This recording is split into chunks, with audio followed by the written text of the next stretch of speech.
5ට 7 අනුපාතයට කලවම් කරලා මේ වැල් වලට දානවා. ඊට පස්සේ අපිට පුළුවන් මාස එකමාරක් විතර යද්දි මේ කුකුල් පොහොර මෙන්න මේ ලීටර් 4 තීන්ත බකට් තියෙන්නේ. ආයිබෝවන් කියලා පිළිගන්නවා අපගේ farming with life YouTube නාලිකාවට. අද මේ වීඩියෝ එකෙන් කරන්න බලාපොරොත්තු වෙන්නේ බෝංචි වගාව සම්බන්ධව. උඩරට වැවෙන බෝංචි පහතරට සරුවට වවා ගන්න කොහොමද කියලා මේ කියලා දෙන්න තමයි යන්නේ. මේ කොළ ගානටම මේ තරම් කරන් හැදෙන තරම් සරුවට මේ බෝංචි වවා ගන්න කොහොමද කියලා මේ කියලා දෙන්න යන්නේ. ඒ නිසා දිගටම රැඳී සිටින්න අපත් සමග නාලිකාව සබ්ස්ක්‍රයිබ් කරලා තියාගන්න. බෝංචි වගාවට බිම් සකස් කරගද්දී සාමාන්‍යයෙන් අඟල් 6ක් 8ක් වගේ ගැඹුරට පස පෙරලලා ඊගාවට මෙන්න මේ වගේ වලවල් සකස් කරගන්නවා.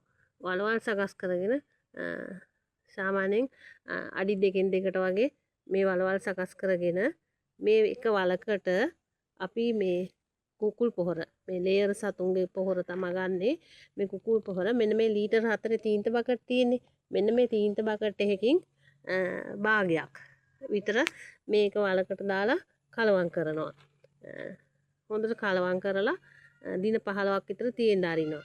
තියෙන්න ඇරලා අපි මේ වගේ ඇට හිටවන්න දවස් 3කට කලින් මේ හැම වලකටම මූලික පොහොර ගැන මම කලින් වීඩියෝ එකකින් සඳහන් කරලා තියෙනවා. මූලික පොහොර ග්‍රෑම් 25 30ක් වගේ මේ එක වලකට දාලා කලවම් කරනවා. කලවම් කරලා දින 3කට පස්සේ තමයි අපි මේ වලවල් වල බීජ ඉඳන්නේ. මේක වලකට ඇට දෙකක් වගේ හිටවනවා.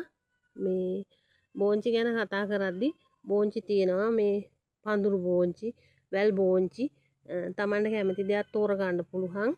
බීජ හිටවලා සති 3ක් විතර ගියාට පස්සේ අපි යූරියා සහ MOP 5ට 7 අනුපාතයට කලවම් කරලා මේ වැල් වලට දානවා. මේ දිනපතාම වතුර දාන්න ඕනේ වැස්ස නැති දවස් වලට. මේකට හොඳට මේ ජලය බැස යන තෙතමනේ රඳා පවතින පසක් වුවමනා වෙනවා. වැලි ලොම් සහිත මේ පසක් තමයි වැදගත් වෙන්නේ. අනික මේ බෝංචි සාමාන්‍යයෙන් මේ වවන අයට පර්චස් 40ක වගේ වගා කරනවා නම් ඒ අයට පුළුවන් වලවල් 1200ක් විතර හදාගන්න. වගා කරන්න පුළුවන් මේ බෝංචි අපි හිතනවට වැඩිය හොඳට අස්වැන්න ලැබෙනවා.